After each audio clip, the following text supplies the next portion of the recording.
Hello and welcome back. Hello and welcome.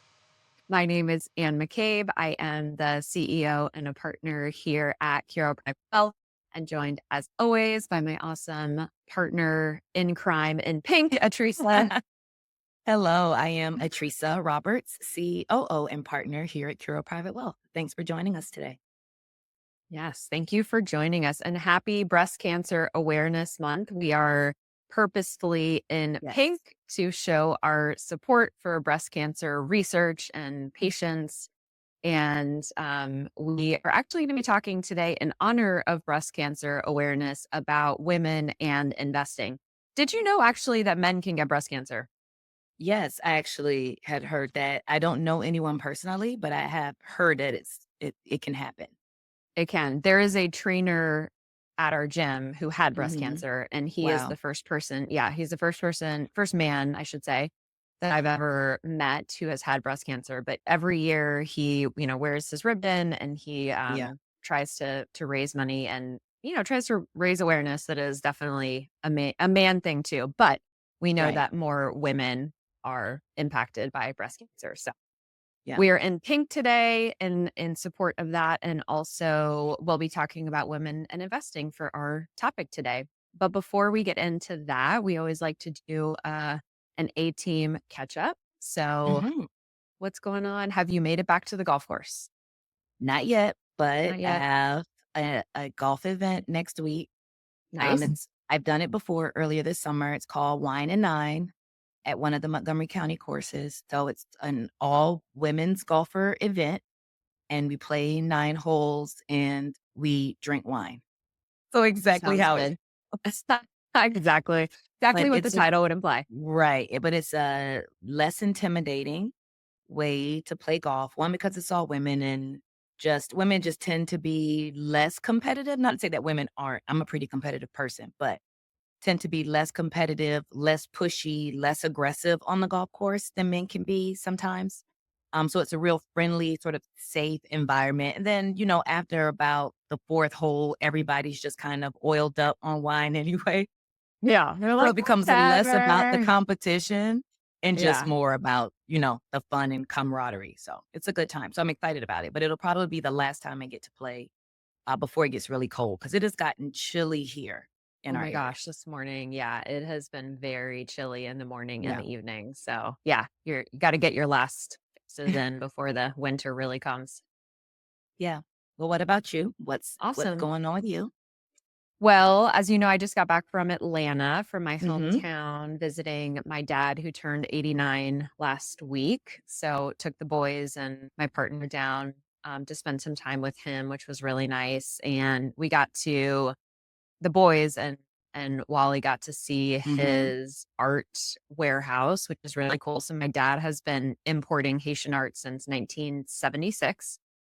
I think he's one of only a couple people in the country who do that. And he's got like 4,000 square feet just filled Massive. literally floor to ceiling. Yeah. Of Haitian metal art. He's got some Haitian paintings too, but over the past few years, he's really been focusing more on the metal business. Mhm. But it's really cool because the artists in Haiti take oil drums that would otherwise just be, scrapped trash, and they turn it into art, and they like hand carve it with a chisel and hammers. And it's a very cool thing to see. Unfortunately, things in Haiti are really bad right now. And so my dad Yeah. hasn't been back in a while. But he was telling us that he's been to Haiti 400 times over the course of his art business. So he's been there a lot. Wow.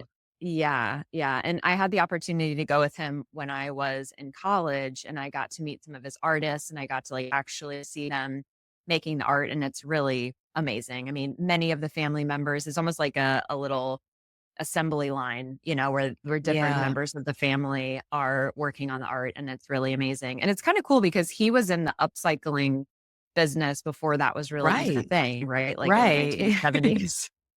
Pioneer of Upcycling. that industry.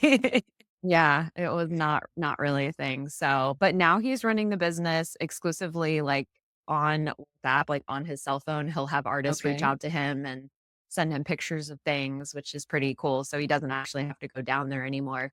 But I don't know. He's 89. So I'm like, Dad, how much longer? are you going to be running this Right, when are you business? gonna slow down? And he's like, well, what am I going to do with it? None of you kids want to take it over. I'm one of 6 kids, and thankfully all of us have great careers that we really love, and none of us are interested in taking over the business. But it kind of sucks for him. So he's like, yeah, none of you want to take over my Mickey Mouse business. So I'm just going to keep running it as long as I can. Right. Yeah. So yeah, we'll see. It it's Well, going good to be for him. interesting. Yeah, it keeps him young. I mean, it keeps Yeah. his brain young, and physically he's like walking around that warehouse, packing up boxes, and it's Wow. just incredible. So Yeah, that's fantastic. I'm so glad you got a chance to see him and take Wally and the boys and spend time with family because I know you probably don't get to Atlanta as often. I mean, you see him when he's here for his right. art show, but so that was really nice. I'm glad you guys got that family time. Yeah, exactly. Me too. It was really nice. And we got to do some fun things in Atlanta. We did the Coke Museum, which the boys got a kick out of, Oh, and I always love that. it's fun. Yeah, And it was fun. They look got to around the try world, yeah, try all the Cokes from the different countries. the 200 different Cokes you can try, some of which are nasty. Terrible. Absolutely Terrible. terrible. Terrible, but it was fun, and we went to the aquarium, and did you know that the Atlanta Aquarium is the largest aquarium in the entire country? I did not. Yeah, Huh. it's the 2nd largest in the world, but the 1st in the country, so that was cool too. Oh, yeah, shout out to Georgia. Shout out to Georgia, my hometown, but the traffic, no bueno. I No. could do without the traffic. Yeah, miserable. 75, 285, and it doesn't matter what time of the day, Nope. middle of the night, in the afternoon, weekend, weekday, you're gonna sit in traffic every Yep, time. exactly, exactly. I mean, we've got bad traffic in DC, but I feel like there are times when the Beltway is not a complete parking lot, right? Yeah, Um, right. but yeah, in Atlanta, it's like weekend, weekday, as you said, Yep, anytime there's traffic. always. So yeah, but it was fun to be home. Yeah, good for Yeah, you. yeah, that's good.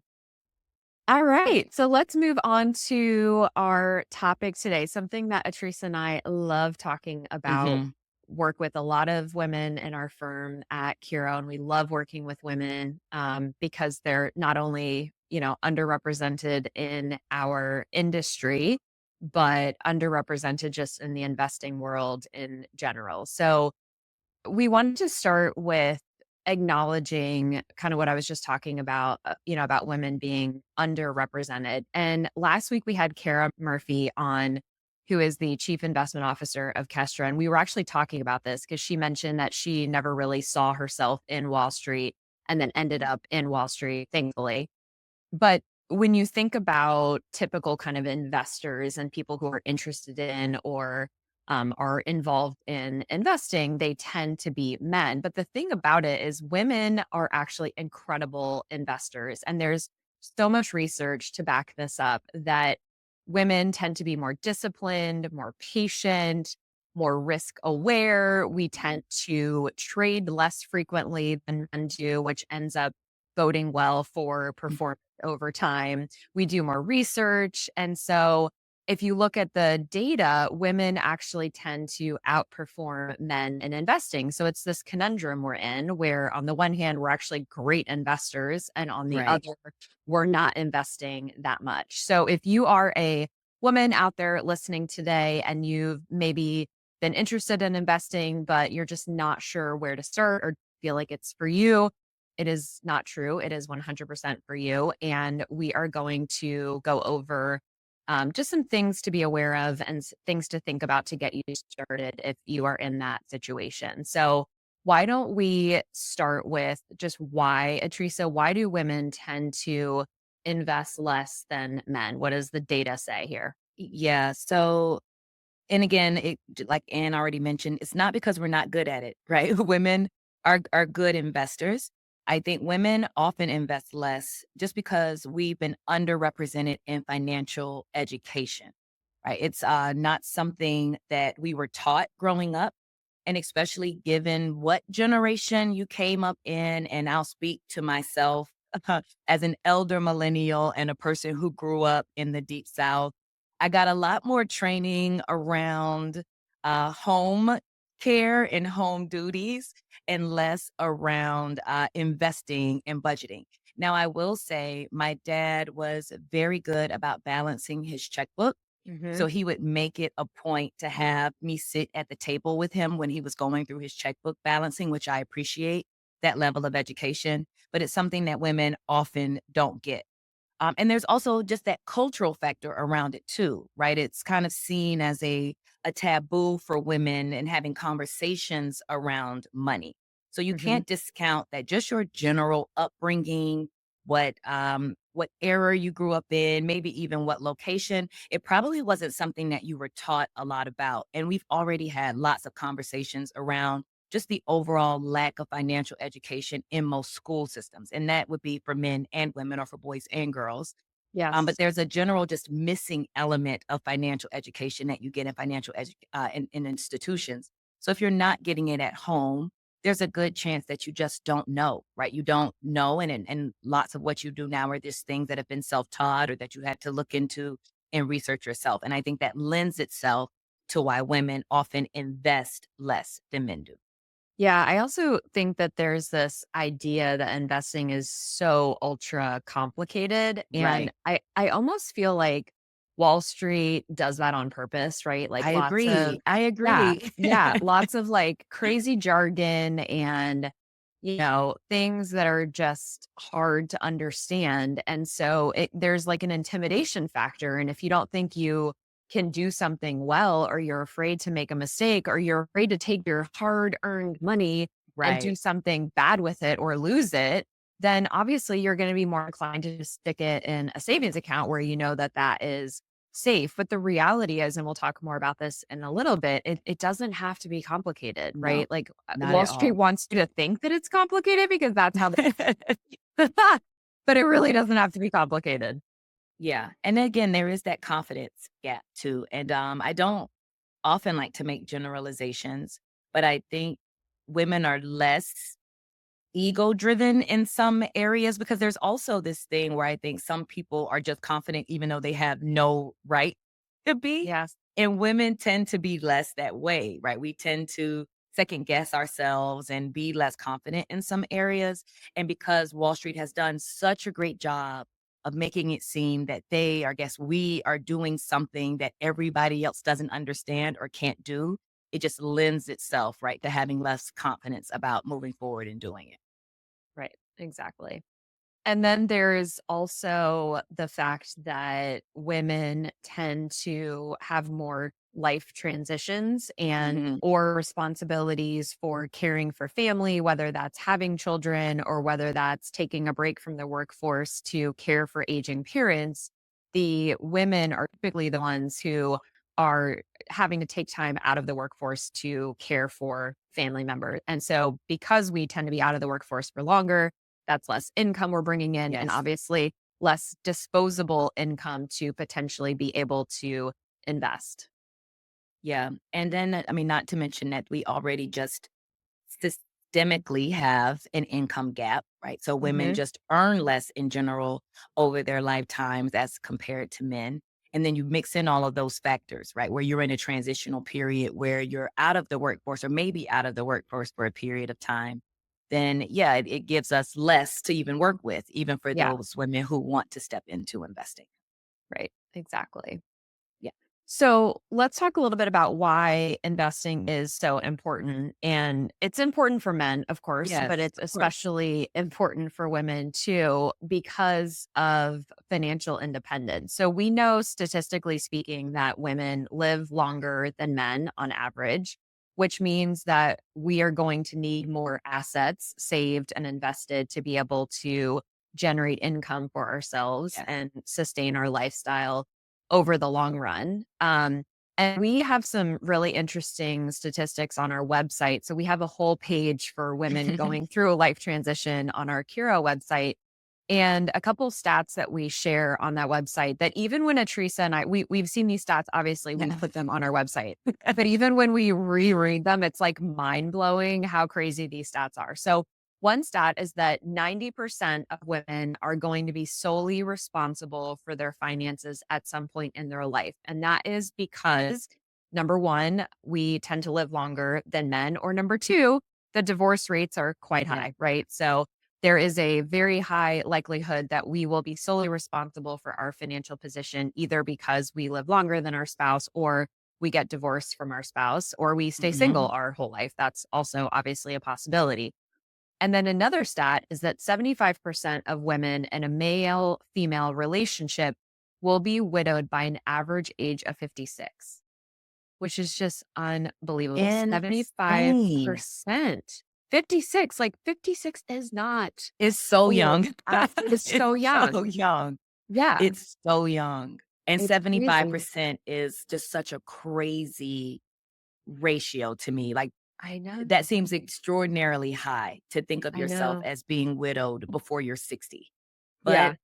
it's the nature, right? It's the nature of how it works, of the life expectancy and longevity. And I think women, we have to be prepared for it, right? So even Yes. if we are partnered, and everybody expects, I think when they get married, at least I hope they do when they get married, that they expect that they will stay married. At least Yeah, that's the you would hope. expectation.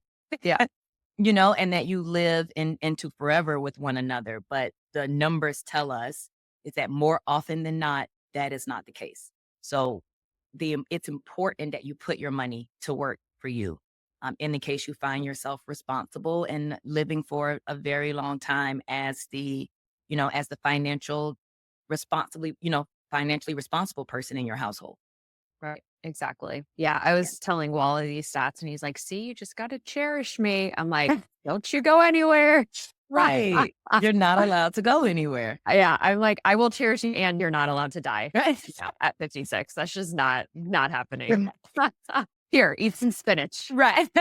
Here's a Go great for a run. smoothie. Right. Go for a run. I'll see you later. Exactly. Yeah. But, the other thing to be aware of is that women are controlling more and more of Yes. the world's wealth. So it is now estimated that women control $10 trillion in assets, which is a very large sum of Yes. money, which that also represents about one third of the world's wealth. So we're talking about real dollars here. And it's important to not just, again, leave that money in a savings account that may make you feel like it's the conservative or smart choice, but you're really missing out on a huge opportunity for growing that wealth. Because at the end of the day, the more money we have invested, the more wealth we can continue to build, the more impact we can make to our families and to our communities, the more freedom, security, independence that gives us. So we're not just saving, right? We're building for the future. And that's what investing is all about. We work so Yes. hard for our money, and investing is about having our money work for us as well. Yeah, absolutely. And I'm sure if you listen to us regularly or join any of our webinars, you've heard us talk about the power of compounding and investing, and how easy it can be, right? To really just exponentially grow your wealth just by making some really good decisions early on and being consistent about it. So it's important that you take a step, even if you felt less confident. And hopefully we can give you some tips to help encourage you and move you into that direction. So, one of the first things we say is keep it simple, right? We talk Mhm. about that confidence gap, but this is not rocket science, right? What we're doing is not rocket science. You can do this. So, we always say you want to start with just setting some goals. Just sit down and think about what's important to you. Really try to put pen to pad, Mhm. theoretically, and set an idea of at what age would I like to retire? What would my lifestyle look like in retirement? Do I want to travel? Because people assume they're going to spend less in retirement. And for lots of people, that's not the case. So Yeah. really think about that. What's important to you? Do you have children whose education you want to pay for, right? Do you have philanthropic goals, charities you want to support? So think about what those really important financial goals for you and write that down. And then try to differentiate between what are short-term goals, things you want to get done in, let's say, 3 years or less, and things that are more longer term goals, which, maybe things like retirement or, depending on your age, buying a home. But really try to outline it so you have an idea of what you're working towards with, with your financial goals. Yeah, absolutely. And we have kind of a rule of thumb, which is that if you are working towards a goal that's 3 years or less, then it's typically best to leave those funds in some sort of safe savings account, FDIC insured, et cetera. You definitely want to make sure it's high yield, as we've talked about in the past, but savings account is probably the best path for that.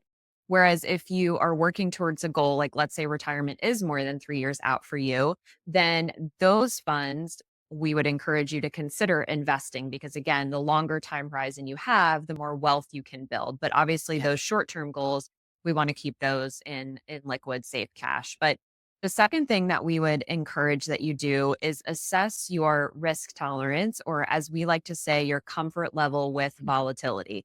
Now, we're not asking for you to be happy when the markets go down. That's not what we're asking. When we see our own personal account statements and our personal investments go down, we don't like it. We're all human. Nobody likes Yes. losing money on paper. Okay. Yes. So we're not asking for you to be happy. We are asking, though, for you to assess how you may react when the market goes down. Because the worst thing we can do as investors is get into the market. And then when the market takes the downturn, we promise you it will. It's not if, Hmm. but when. Right. Then you get Inevitable. out, inevitable. Yeah. You get out and go to cash and try to get back in. We've talked about how market timing, which is exactly what that is impossible for anybody to do consistently.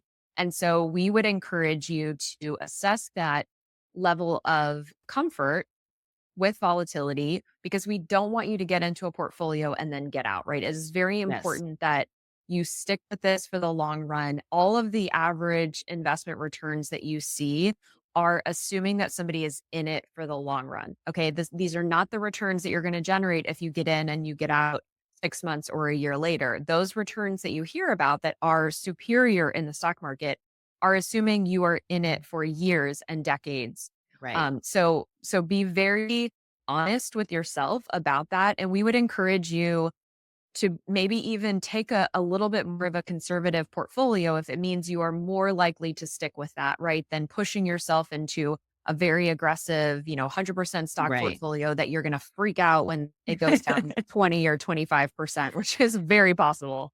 Right. And on the other side of that coin, and I always like to highlight it too, because risk is also about making sure that you're not being too aggressive as well, given your time horizon.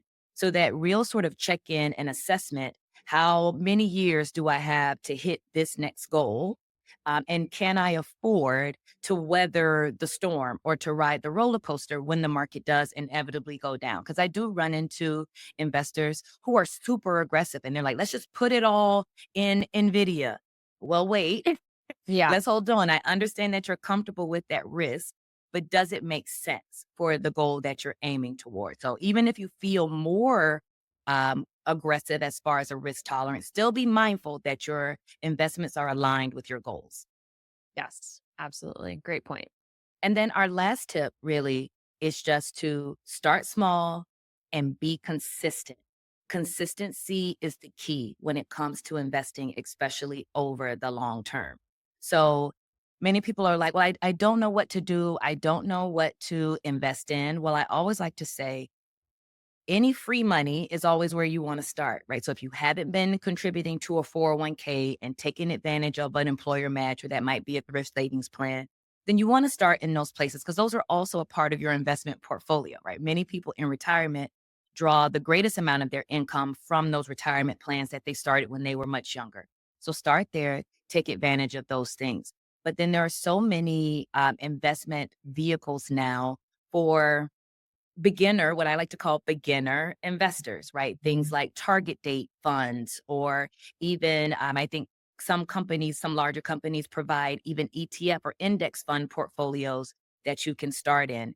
And the consistency, I mean, I like to recommend to new investors to just set it on what we call an automated investment plan. Choose that dollar amount of sort of free income or free cash flow in your financial plan, and just have it automatically go into some set savings vehicle so that it becomes something that's happening without you even thinking about it. And that sort of small, consistent plan, you'll see will have great dividends over the long term. Yes. We talk a lot about dollar cost averaging, which is one of those, fancy Wall Street terms you probably hear. But dollar cost averaging just basically means, to your point, Teresa, I'm going to invest X amount of dollars every pay period or every month, no matter what is happening in the markets. And if you are dollar cost averaging into your 401k, TSP, or even an outside investment account, you actually want volatility. Yes. Volatility is your friend because as the market comes down for that same dollar amount that you're investing, you're buying more shares. When the market comes back up, now you're going to have more dollars. So we also encourage you, if you are in that accumulation phase of investing, embrace volatility, be grateful for volatility. Yes. You are getting these great companies on sale. So that is not a bad thing at all. But that consistency is absolutely key. Yeah, and Ann and I have laughed about that before, that, the stock sale is the only sale that most people don't like. Any other time, we would be running out to take advantage of a sale, Right. but then when stocks go on sale, everybody freaks out and then wants to sell. So, yeah, take advantage and let it work for you over the long term. Yeah. I also think we were talking about the confidence gap earlier. And I think one of the best ways to build confidence is to do something that scares you and realize Mm, that you can do it, that you got through it, and that you're even stronger on the other side. And that really builds that muscle and it builds that yes. confidence for you to continue. So the same thing goes for investing. If you start investing and you try it out and you realize, okay, you start to see your accounts grow. And again, don't be nervous when the accounts go down. Because, well, that's part of investing. But I think just the more you expose yourself and you get some experience, the more confidence you are going to build. Yeah, and don't be afraid to ask for help. Of course, shameless plug for Curo Private Wealth, but we love working with women investors and doing the financial planning and help setting the investment goals. But even if you're not in the place where you're ready to hire an advisor at this point, there are lots of resources that you can turn to. Choose the legitimate ones, though. We don't want you on Reddit getting your Or investment TikTok. advice. Please do not get your investment advice on TikTok, please. Right, but there are lots of sources for, qualified, and information where you can draw on if you have questions about how you should be doing. So don't be afraid to reach out and ask for some help. At the end of the day, investing is about creating a brighter future for yourself and your loved ones, and again, your communities. So we want everybody's money to work as hard for you as you work for it. At the end of the Yes. day, that's what this is all about. And just remember, it's not as complicated as people want you to think. You're right. It's not rocket science, I It's not promise. rocket science. So, as we always like to do, we would love your questions, and we're doing something a little different today. If you send in a question to our podcast that we answer on air, and that email address is podcast@heroprivatewealth.com. For every question that we get that we answer on our podcast, we will donate to breastcancer.org in support of breast cancer awareness this month. So, if you have been shy in the past about sending in questions, do it for the donations that could go to support breast cancer survivors, research, and people who are currently experiencing breast cancer. So send Yes. in your questions, and so let's do our closing thought for the day. So Teresa, what do you have for our closing thought today? Well, actually, I have this two, but one is just a general note. I read earlier this month in an article that 1 in 8 women will be diagnosed with breast cancer at some point in their lives. So when we talk about mind blowing statistics, that's really surprising to me. So I just want, in a closing thought, want to encourage women to be mindful of your health, to get tested. Don't forget to start getting your mammograms. If you have concerns, reach out to your doctor, advocate for yourself, because you can survive breast cancer. And of course, early detection is key and very important. So that's my first thought for that one. And then what I had as my actual closing thought. Now I talk a lot about golf on our podcast, but I'm also a really huge Formula One fan, which is motor racing for those people who don't know. And my favorite driver is Lewis Hamilton, and he's a driver from Mercedes going to Ferrari next season. But he does incredible things outside of just racing cars. So I read a recent article where he talked about his experience coming up in Formula One or even coming up through the racing circuit from a kid and the challenges he experienced. And one of the things that he said is that people always expected me to lose, but I've always expected myself to win. And Mm, something about that really struck me when we talk, even when we talk about things like confidence. And there's such a power in just always expecting yourself to succeed. It's such a little sort of like small, mindful note to have. But even in challenging situations, if you start from a place of always expecting yourself to be successful or to overcome or to get it done, just even having that own personal expectation, I think sometimes becomes a self-fulfilling prophecy in certain ways, because even with all of those challenges, Lewis Hamilton is by far the most successful, Formula One driver of all time at this point. So I just think it was so powerful to say that, like, even in spaces where people expected me to lose, I never believed that. I always expected myself to win. And that really struck me. So thought I mm, would share that note today, because I think it's also a good reminder for myself.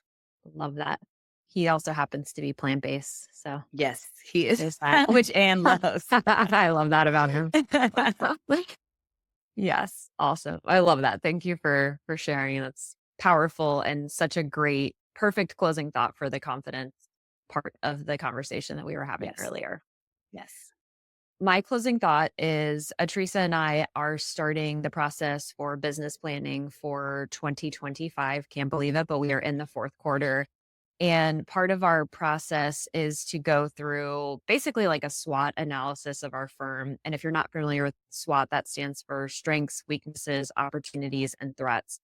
And the nice thing is we actually have the SWOT that we completed on our firm about this time last year. And it was mind blowing to go through that and see what we had listed in our SWOT last year and how much stinking progress we have yes. made over the past year. Pat ourselves on the back. Go team. So my closing thought is I think it's super important to keep track of where you are and what your goals are, and then make sure that you go back and just be aware of your Mm, progress and give yourself credit for the progress. I also happen to be listening to this book on Audible right now. It talks about how so much dissatisfaction comes from us judging ourselves against an ideal versus mm, judging ourselves against the progress that we have made. And I thought that comment, in addition to what you and yes, I have experienced in, looking at our swap from last year versus what it is this year, it was just such a great reminder to be aware and give ourselves credit for the progress that we're making and not judge ourselves to some sort of impossible standard, but be aware of how much progress we have made and will continue to make, right? It's always a yes, journey and we're always a work in progress. But I think that's really important in the spirit of thinking about business planning next year or goal setting for next year. Just take some time to give yourself a lot of credit for how far you've come because we're all working hard and trying to push the ball forward and we're doing the best we possibly can. So we all deserve a lot of credit for that. yeah, absolutely. And it actually reminds me of a point you made earlier in our conversation. Is that one way to get past that sort of fear of doing the hard thing is just to do it and prove to yourself that it can be done. And by tracking that progress and going back and looking over, it shows you like, well, yeah, we could actually do that thing. Because I remember us working through that SWOT analysis last year, and really me being looking at you with probably like fear in my eyes, trepidation, like, "And I don't think I can do this. I don't Uh-huh. think we can do this." So to be able to go back and revisit it, and it was like, "Wow, check, we did that, right? Wow, check, Mhm. that's no longer an issue. Wow, no, that's no longer a threat." It felt so empowering to go back and review and realize just how much we've overcome in the last year. So Right. love that. Absolutely. Yes, but had we not had that documented, there's really no way, right? Because like when Right. you're in the Yeah. weeds, you're just never you're not aware, right? Because you're just like chipping away at it and chipping away at it. But yeah, had we not had that documented from last year, we could remember, but it was really powerful to be able to check those things off and be like, oh, Yeah. sweet. Now we have other things we want to Right. work on and Now there are new things. other goals and challenges, but not those anymore. Right, not but they're new things, but not those, so Yeah. I'll take it. So yes, we will take it. We will Yeah, take it. thanks for sharing. Absolutely. Well, thank you all, as always, for tuning in. We will be back with you next Friday for a new episode of Living Richly with Curo. Send in those questions so we can make donations for breast cancer in your honor. And please give us a rating. Let us know what you enjoyed about this episode or about the podcast in general. 5-star review is always much appreciated. And share this episode with your favorite female person in your life who you think may be interested in learning more about investing. Until next week, we'll see you then. Live richly.